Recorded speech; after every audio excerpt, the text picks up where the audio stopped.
नमस्कार दोस्तों, उषा की आवाज चैनल में आप सभी का स्वागत है। हमारी आज की कहानी है, ये रसोई है या ढाबा।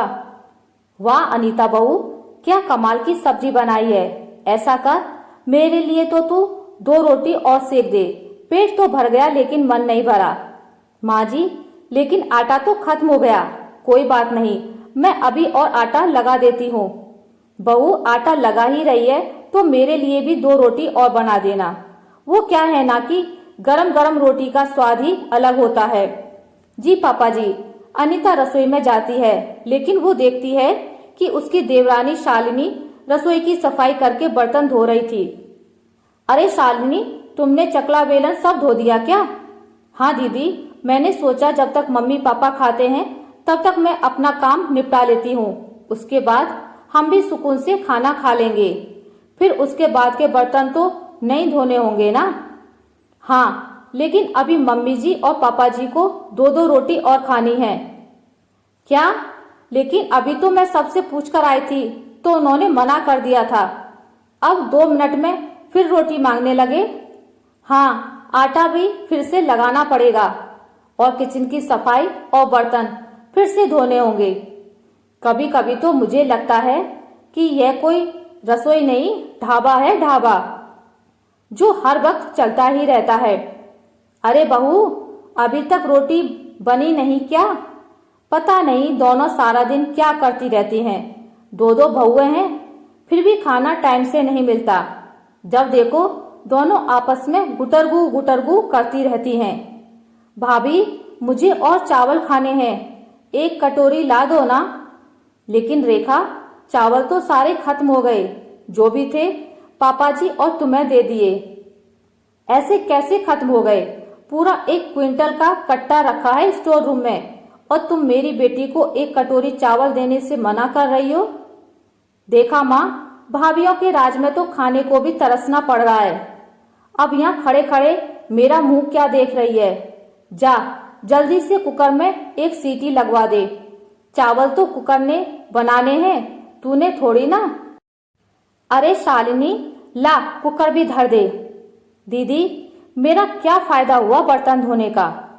आप एक एक करके फिर सब ले रही हो। अरे तो क्या करूं, तू कितना भी घिस ले, हम लोगों की मेहनत तो इस घर में किसी को नजर आने वाली नहीं। कपड़े मशीन धो देती है, चावल को कुकर बना देता है, साबुन बर्तन धो देता है और हम दोनों दिन भर झक मारते हैं। दीदी, ये तो रोज का ही ड्रामा हो गया इस घर का। किसी को आखिर में 1 रोटी तो किसी को 1 कटोरी चावल और चाहिए।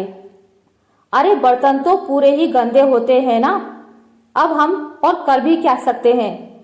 अगर नहीं दिया खाना तो लोग कहेंगे 1 कटोरी चावल और रोटी के लिए बहू ने अपने ससुराल वालों को तरसा दिया।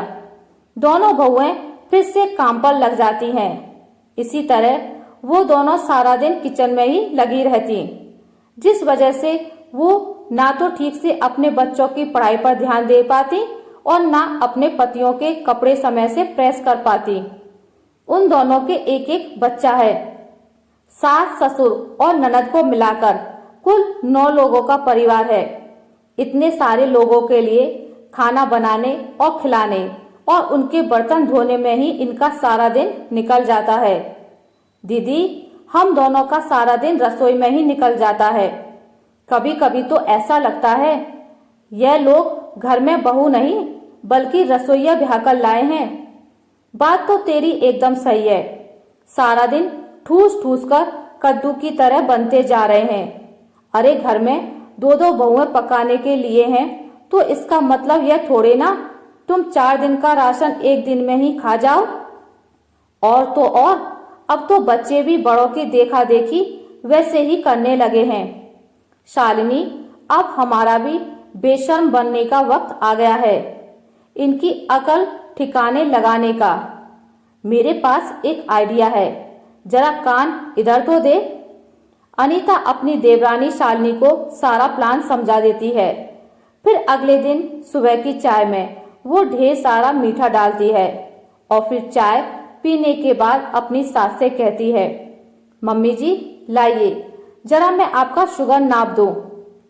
लेकिन बहू, मुझे क्या हुआ है? हुआ नहीं है तो हो जाएगा। यह देखिए, आपका शुगर कितना बढ़ा हुआ है। मैं अभी डॉक्टर को बुलाकर आपका सारा हेल्थ चेकअप करवा देती हूँ। कहीं आपको कुछ हो गया तो? अरे शुभ शुभ बोल, मरे मेरे दुश्मन। अच्छा, तू डॉक्टर को बुला ले, लगे हाथ तेरे पापा जी का भी चेकअप करवा लेंगे। कुछ देर बाद डॉक्टर घर आता है। अरे अरे माताजी, अपने वजन पर कंट्रोल कीजिए, नहीं तो यह शुगर आपकी जान लेकर छोड़ेगा। और अंकल जी, आपका वजन तो और दुगनी से तेजी से बढ़ रहा है। आपको अपने खाने पर कंट्रोल करना है और 2 रोटी से ऊपर नहीं खानी है। हे भगवान, ये डॉक्टर तो हमारे खाने के पीछे ही पड़ गया। माताजी, आपको बुढ़ापे तक स्वस्थ रहना है और पोते पोतियों को बड़े होते देखना है, तो खाना तो कंट्रोल करना ही पड़ेगा ना। नहीं नहीं, मुझे इतनी जल्दी नहीं मरना। बहू, तू ना आज से मेरे लिए 2 ही रोटी बनाना। डॉक्टर उन सब का ब्लड सैंपल ले जाता है और शाम को रिपोर्ट लेकर आता है। माताजी, मैंने कहा था ना, आपको शुगर है। अब से आपको चावल, आलू और मीठा नहीं खाना है।